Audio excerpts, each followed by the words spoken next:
Welcome back to another video. Thank you for joining me again. And today I want to talk to you a little bit about, Buddhism, philosophy, and more importantly, its application in real life. I've been a student of philosophy for more than 20 years, and my interest in it was never academic. I'm not that interested in understanding truths, because there's an infinity of truths to be understood about just about anything you can think of. That's a topic we'll be covering in another video, the nature of truth. My interest was how do you apply self-knowledge, relevant knowledge into how the mind works, how ideas work, how people work, in solving real-world problems, which is the problem of suffering ultimately, and avoiding pit traps and avoiding confusion and avoiding all the little potholes and the large traps that we step in as heirs to the slings and arrows that Hamlet talks about in his soliloquy. And I've been studying it, and I've ranged, to the west, to the east, trying to glean some eclectic wisdom in my quest to find a quiver full of arrows that I can use and a shield that I can use in my daily life. And I was reminded of this recently. I have a good friend who I work with, who I coach, and they recently went to see a relative of theirs who, like most people in the world, suffers one way or another, and they are extremely overweight, and they smoke, and they have other bad habits, obviously bad eating habits. Not my friend, but rather their relative. And this is a relative that my friend loves, because they're close and they're able to have conversations and open conversations and so forth. And I inquired a little bit as to what's going on there as part of our work together, as part of our understanding the dynamics that my friend engenders in their lives and what kind of relationships he has. And obviously the person who's overweight and suffers had serious trauma that led to these coping mechanisms, overeating, smoking, and so forth, because nobody wants to be morbidly obese, nobody wants to suffer from addictions that are clearly harmful to their lives. These are simply self-medicating tools that we are somehow allowed in our societies to pick up along the way, instead of finding genuine solutions to the problems that led to the pain that these false medications come to heal. And the interesting topic was that my friend told me how energetically interested this relative of theirs was in politics. That they introduced them to Twitter, and they have lots of arguments about politics and this and that and economics, and they have heated yet friendly debates and arguments as to who's right and who's wrong and what kind of political topics. And I was listening very intently and carefully, not reacting but rather listening. And I suddenly had this epiphany, this deep realization that came to me from all the information that her friend shared with me. Because I'd asked before about his relatives' eating habits and what happens there. And two things that came together in my mind were the fact that the relative studiously avoids talking about their addictions and their problems, and studiously avoids accepting the need to confront both the bad habits and, more importantly and much more frighteningly, of course, the underlying trauma that these bad habits are a reaction to, and the fact that they're so interested in talking about politics. And I suddenly told them that your relative is not interested in politics at all. They have zero interest in it at all. This is just simply nothing that they're interested in. And my friend was quite surprised about this, and he asked me, how come? And I asked my friend, so what is it that this noisy and busy conversation comes instead of? And what does it result in? Because regardless of whether you agree or not politically with somebody, both of you are not great political leaders or activists, so it doesn't really matter whether you agree on this course of action or that course of action. Neither will have any kind of real-world influence. Or to have real-world influence, you'd have to embark on an entirely massive campaign to manifest your realization in the world politically. So what is the point of this conversation? The point of this conversation is simply to distract from the fact that they're not willing to address the real problems that they're having in life. And I wasn't saying this as a point of criticism. I said it because all the information that my friend had shared with me suddenly crystallized into this realization. It's a very noisy conversation, lots of data, lots of information, lots of distraction, and all in the meanwhile, their real lives look tragic.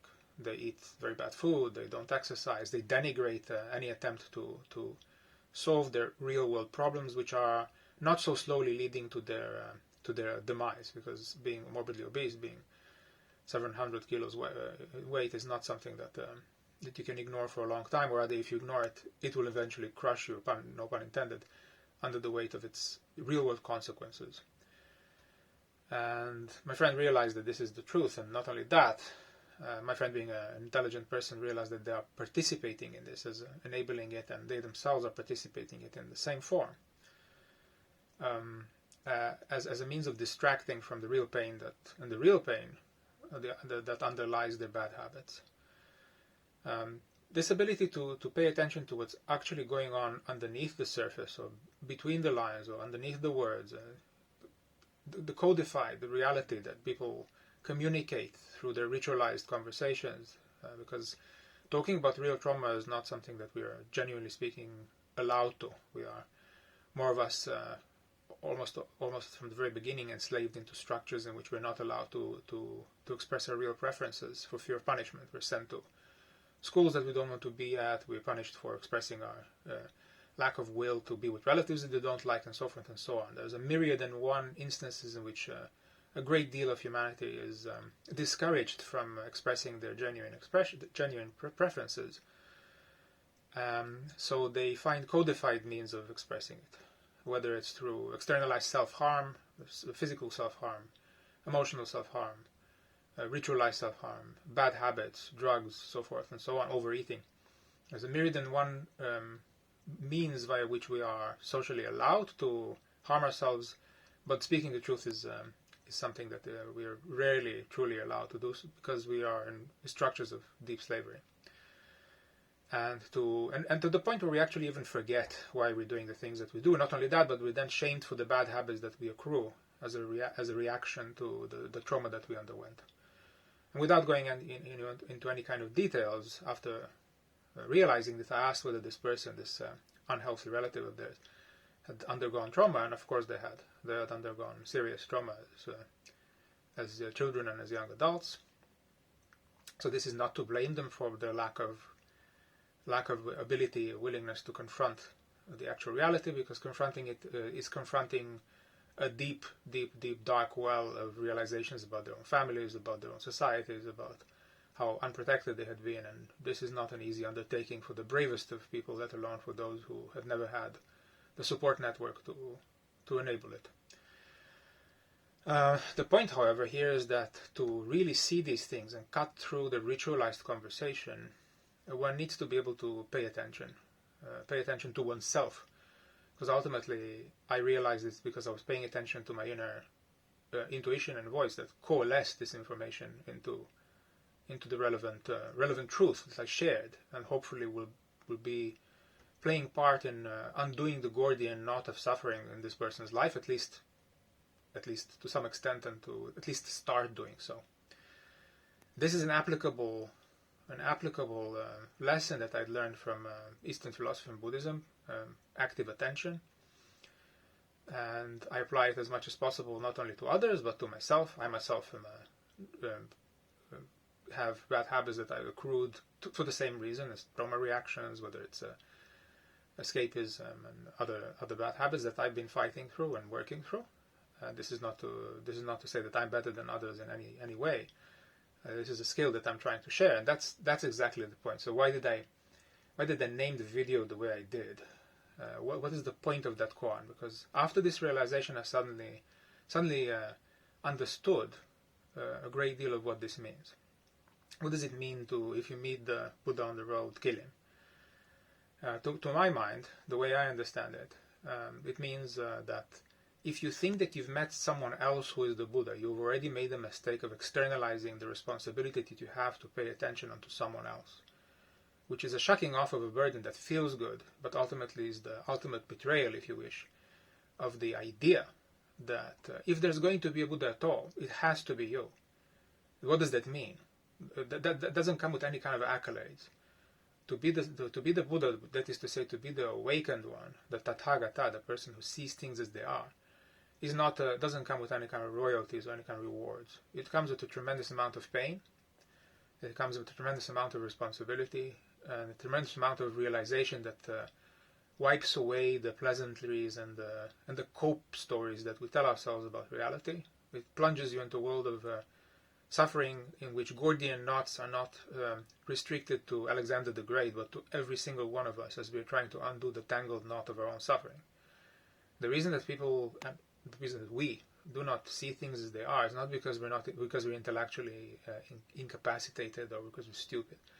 It's because to see things as they truly are is to see the well of pain and the almost insolvable difficulty of everyone's situation as it is, and to be able to see it, and to be able to understand that sometimes there's nothing that you can do about it, or there's very little that you can do about it, or all you can do is suggest solutions and never expect any kind of resolution. It's an extremely painful place to be in. It requires a tremendous amount of fortitude and a tremendous amount of emotional and intellectual honesty and compassion, if you wish. That is the thing that makes it so difficult. That is the thing that makes it so amenable to being escaped from. So if you think that someone else will do it for you, whether it's a historical figure, whether it's a mystical figure, whether it's a transcendental figure, then you've taken down the burden from your shoulders and put it in someone who doesn't exist. The Buddha on the path does not exist. If it is not you paying attention, then there isn't a Buddha at all. And this is a very difficult message, because ultimately it brings all the paths, as I often say, lead back to us. If we're not willing to pay attention and express our confusion, express our lack of understanding, express the truth as we truly see it, because if you're confused and you express it, you've expressed the truth as it truly is. If we're not willing to stop pretending and running away, there's no one else who can do it for us. So obviously it's a conceptual, metaphorical reality. There's no violence in this killing. It's killing the idea that someone else can vicariously be our savior.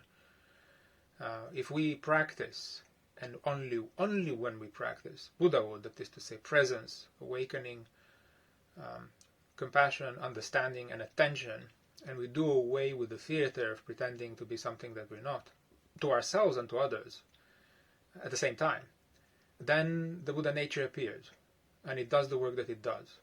It is a very rare occasion in my life for sure, and I'm very grateful for every time that I'm able to practice it. But it only appears when I manage to practice it. And that is the only relevant time. It's true that I've learned from others who practiced it in my presence, but they didn't become entities to be worshipped, they didn't become gurus. They simply showed me, like a master craftsman, or like a craftsman, not even a master craftsman, who does woodwork, who does metalwork in your presence and shows you the intricacies and the subtle details that you might miss if someone else doesn't show them to you, or might save some time of practice for you. The same way with any kind of spiritual practice. The mastery comes from practice, from attention, from willingness to spend the time and the energy on doing something, and it is not embodied in an essential external being. That's the reason I reject religion in general. It's not an external being that saves you. It is someone who shows you what they found on their own path, tries their best to convey the skill to you, and hopes that you practice whenever you get the chance to do so. So I'll expand the sentence a little bit. When you meet the Buddha on the road, kill him, then become him. Become as much as possible. As much as possible, practice the attention, practice the compassion, practice the understanding, practice the difficult honesty that is required for us to cut through the theater of pretense that masks the problems that we desperately need to address to heal ourselves, those around us who want to work with us, and ultimately the only chance that the world has. Thank you very much for joining me.